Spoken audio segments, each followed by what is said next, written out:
Introducing Mother's CMX ceramic spray coating, an affordable, user-friendly, ultra-durable, super hydrophobic protection formula. First, it should be noted that best results are achieved on a well-maintained finish, free of paint defects, waxes, oils, or contaminants, like our test vehicle here. Simply mist CMX ceramic spray coating onto a soft microfiber towel or suitable applicator, and spread evenly and thoroughly over a wet or dry surface. You'll notice that it will actually start to disappear. Allow a few minutes for the coating to bond. With a separate, clean microfiber towel, thoroughly buff the surface until perfectly clean and clear. Change to a clean, dry towel if it becomes saturated. For small touch-ups or missed areas, repeat process.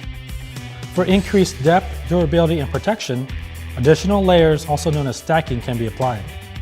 But it's best to allow 24 hours of cure time between coats for optimal bonding.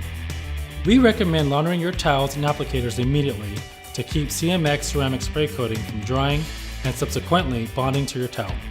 It's also a good idea to differentiate your towels, keeping them to specific uses and relegating them to non-paint related duties as they become too worn. Caring for your vehicle has never been easier.